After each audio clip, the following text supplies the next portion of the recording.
video to do here today, and this one has been a labour of love for quite some time. This is a sewing machine. Okay, a couple of months ago I ordered a timing belt and I did a no-show. It took forever to show up, so I called them and said, hey, can you send me another one? And it eventually arrived. Then just the other day another one arrived, so I have two timing belts for this. However, I don't have another belt for this yet. I need one of these, but this might be acceptable enough to use for the time being. But I am going to try and find another one of them at the bearing shop. In any case, what we need to do now is get the faceplate and all that back on. I've done the bearing changeover, so we'll see how we go. Now, I made a mistake before. It was the drive gear that I changed over. So things now, drive gear now operates this, which is good. And so this should now interlink to the top, and you can see this piece moving as that gear works out. Now I need to get the timing with the bobbin right, which is where the timing belt comes in. First, we're going to get the facades back on, get it looking normal again. Right, to get the facade back on, which we've put all the dials in the right spot, I have to remember now, these guys, these little spring clips, I've got to grab them with a pair of pliers and squeeze them open a bit and put them over the plastic standoff. Pretty sure we should be able to push them on the way they're designed. There should be 3 of those, which are going to be difficult to put back on. And I've forgotten what it was like. It's taken so long to get round to this part of the video. So I'm going to do that off camera, swear at it, and come back once it's on. Okay, the facade's on and secured. I'll sort the knobs out in a minute. This belt is staying off the motor for now, just to make it a little bit easier to adjust the timing. And we'll go from there. And the belt, if you're looking for this one, is a Singer 196386. And I will try and find another one of those at some point. They were the hard one to get. Alright, now I am in the process of putting this knob back on, which is keyed, by the way. So this flat here correlates to that flat. The keyway here correlates to that keyway. There is this little bit here, this little sprung detent here that's designed to make it click into position. That, when you're pushing this on the knob here, pushes into the side of this, it gets in the way. So you need to lift it away as you put the knob on. And I'm having trouble finding a way to do it. I can slide my spudger tool in the back here, and that might push it forward enough that I can get the knob on here. Is it going to lift up? Not quite enough. We'll see if we can do this three-handed. I need to hold this. Okay, I think I got it over that detent. The way I did that was to bend this spudger slightly and slide it in underneath, and when it got to this bump here, I pushed the detent out. That should now allow me to rotate that round, and we should be able to pop that little slider in and out as needed. Now, after all of that, I realized I forgot this piece, which goes in underneath here. I pulled 2 of those clips off, but there's a couple of screws that I can't get to unless I take the whole facade off. So I may have to undo all of this, take that off again, put the screws back in that and put it back together. But it happens with sewing machines. Right, now it's in this part of the video where I need to go back and look at my old videos and see what I did here. I'm pretty sure this piece that's just fallen apart is the tensioner that has to go back on here. There's a bolt in it. I'll find that out. This old timing belt is kind of crusty, and it's cracked in a number of places, although it doesn't really come through on camera. So we've got a new belt, and we'll include the second spare with this machine. But this belt is going to go over here and over this one, and we won't worry about the tensioner yet till we get the timing worked out, because that is going to require us to skip it through some steps on the belt until we can get it right. And that's going to take a little while, but we'll get there. Now, the tensioner assembly has got these 2 big washers, and then it's got this little Teflon shim over this eccentric sleeve here. So we're going to put a little bit of oil on that, genuine Singer oil, because that will need to slide. I was going over my little box of spare parts and I forgot another one of these, and it goes way up in the back in here. So there's actually 4 of them. This goes under the belt, and we're going to put that there. That feels a bit loose, to be honest, so maybe I'm not correct about this. We have to, that eccentric bit there, that's what we were worried about. Take a larger flat blade screwdriver so we don't strip this out. Do that up firmly. That should still freely turn. Let's try here. That looks good. That is quite tight.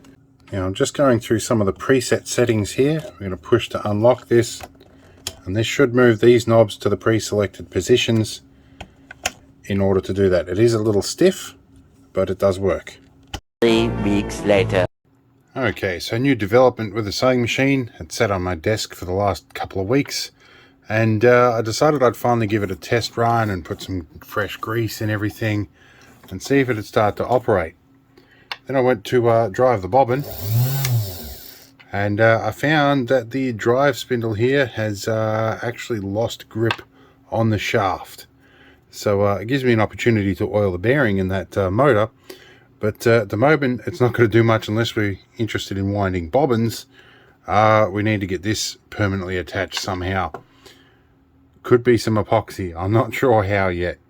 My theory is when this other gear crumbled, it had a collision down here and it jammed the belt, which somewhere along here, if we shuffle the belt round, we can see a bit of belt damage, which would support that theory that it's jammed right there and slipped on the belt quite a bit until it eventually just ripped that off. So it means somebody's obviously just put their foot on the pedal and tried to keep going until it eventually messed things up. So they didn't stop when they were meant to stop. But anyway, I'll work on it and see what we can come up with. Alright, after lubricating everything and putting grease on all sorts of things, the main resistance I had was when I disconnected this gear here to the vertical shaft. Things are freed up. So I think this might be just a little bit tall. I'm going to get the belt sander out and shave a little off the bottom of that, see if it works then. Alright, so after a couple of minutes in the shed, I've shaved a couple of millimeters off, made a little boss here, and polished that up so it's a good bearing surface. Could be better, but it was better than the surface that was already on it. That little step should help reduce the friction and hold a bit of oil and grease in there, or whatever ends up in there. And it's a little bit shorter, so it should change the meshing with that gear. And I can adjust that by how high up on the shaft I fix that. So let's see if we can get this in and see if it improves that any. Alright, this feels loads better. Alright, I think there was a slight meshing problem in through that hole right there. So I think shaving that little extra couple of mil off made a difference. So this is a Chinese knockoff, and I think their measurements aren't quite right. But anyway, we'll see how this runs with the motor now. Now when I took the belt off, I put some timing marks on here, and I put a couple of marks on the belt. Let's line it back up again. Okay, so combination of slightly shorter gear and reducing some tension on the timing belt. It runs. It's still got an interesting little dead spot. When this revolution hits the top dead center here, it does slow down a little bit. There's some resistance somewhere there. It's probably still something else I've got to look at in terms of lubrication, but we've come a long way. Alright, so here's the fun fact about this thing too. If I want to thread this up and test it, I basically have to put everything back together again. I can't test it before I put the covers on. If you've ever worked on computers, you know when they fail is when you put the covers on. So yeah, we'll work on that. This bobbin fitting is definitely loose, or there's something not quite right with that.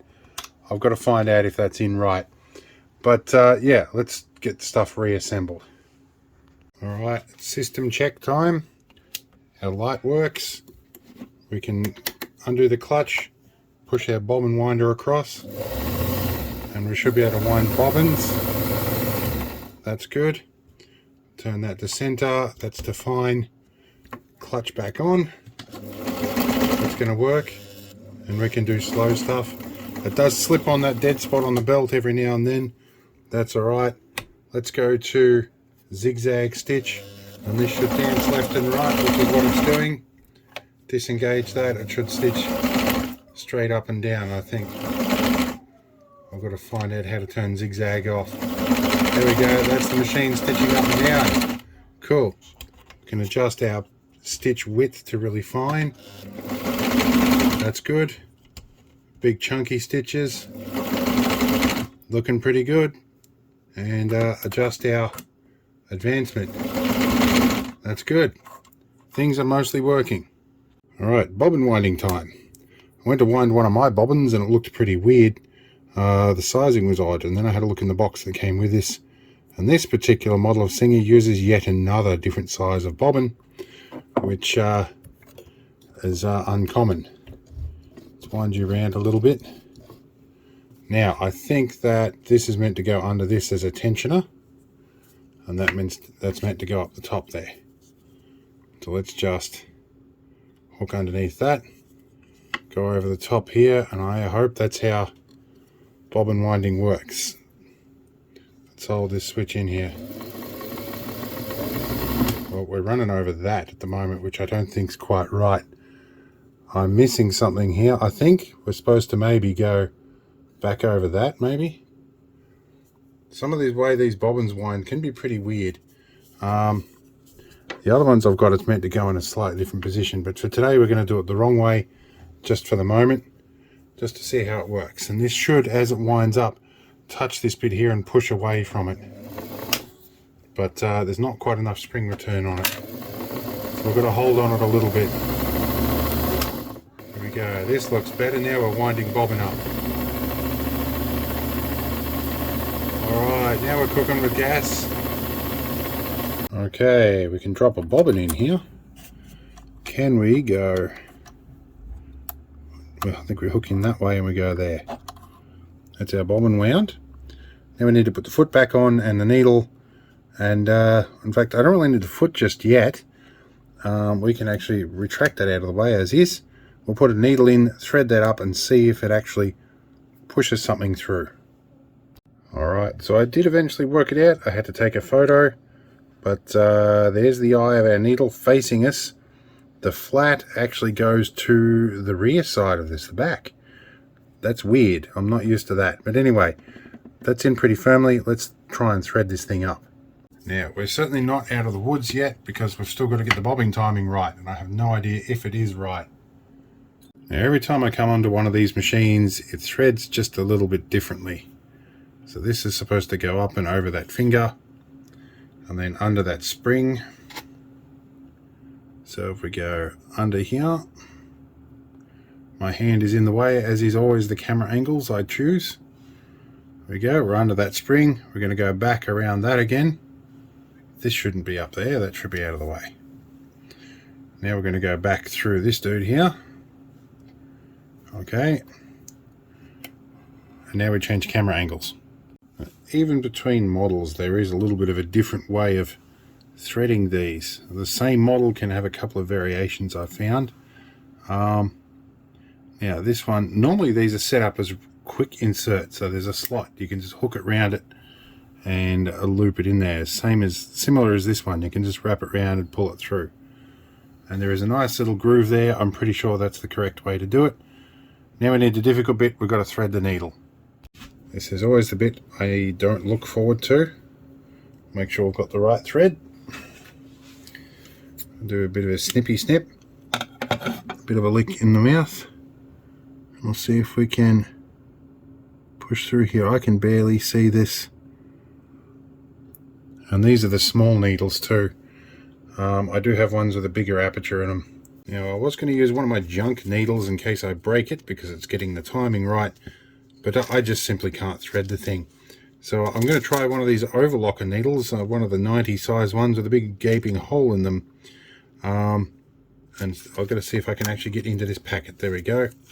So which one do we want? One of the 90 size ones. I'm going to pull that out here with a pair of pliers because it's so much easier. There we go. And as strangely enough, we're putting the flat side of the needle to the back of the carrier there. And right now, I know everybody is screaming at me to get a needle threader. I have one. but no idea where it is. Got a pair of tweezers here. Can you get in that hole? There we go. Tweezers to the rescue. All right, and a bigger needle. Okay. Right, now is where we find out if everything works. Now we should have a bit of resistance when we come down. This should go in like that, and it should pick the thread up, and it's trying to pull the needle sideways. So no, my timing is not right. It should go down, grab a loop of thread and bring it all the way around here. Okay, so just to give you some idea, we're going to wind things backwards a bit. I'm looking at this bit here. This little bit here is what grabs that thread and brings it round. So we need that to basically be there when this is at the bottom, when it's bottoming out basically. So it's currently here at the moment. So we need to come round but another 45 degrees. All right, so we need to loosen our belt. And in doing that, I realized how often I use the phrase all right and then briefly after the word so. I'll have to learn to change that or edit it out. I reckon that'll be about right.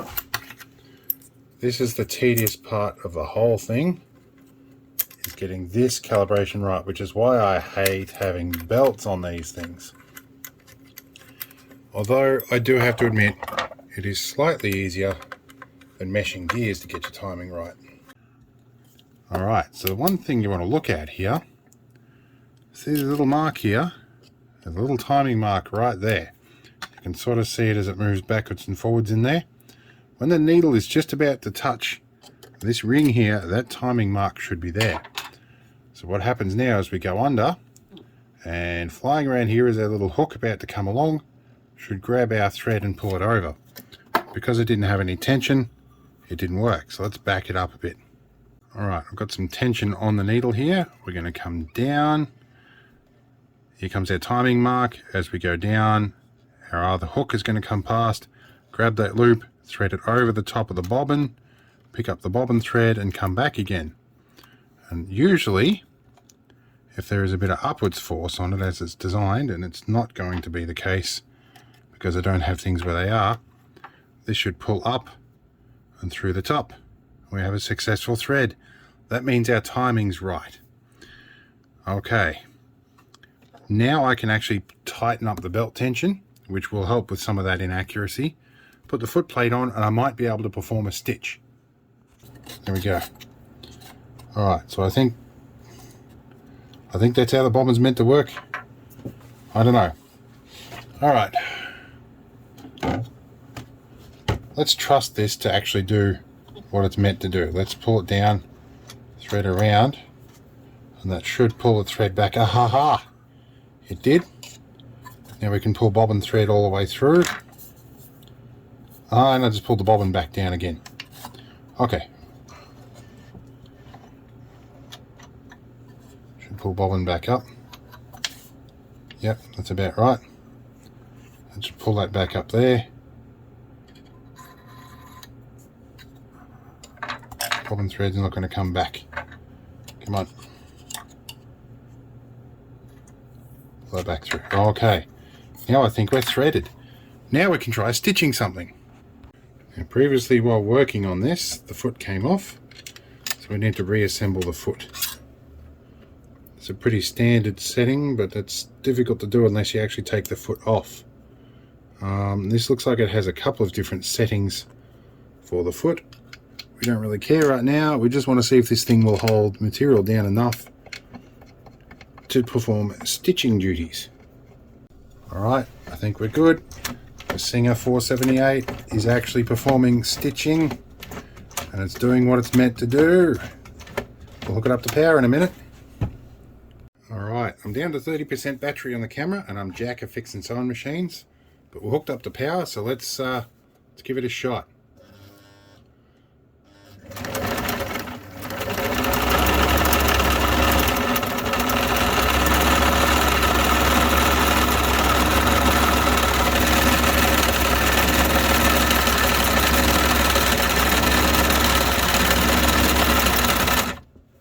All right. Haha. It's working. Oh, that's been 2 years of waiting. All right. That's a very, very fine stitch, but at least it is working. And look at the underside. There are some loose loops on the other side, so the bobbin tension probably can help. That's a setting problem. We'll refine that, but that's something you've got to do every time you change thread and needles. But it works. All right, so part of the reason the bobbin's probably slopping around a bit is this. So I'm going to try and put this back in and tension it up a little bit. Hopefully things will work better again. I'll give it another test stitch. Going to give it a mildly tension up here. There's still a fair bit of slack. You don't want a lot, apparently. Plonk you down here, drop in, wind it through for the first stitch manually. This should go slightly bigger stitches and zigzags.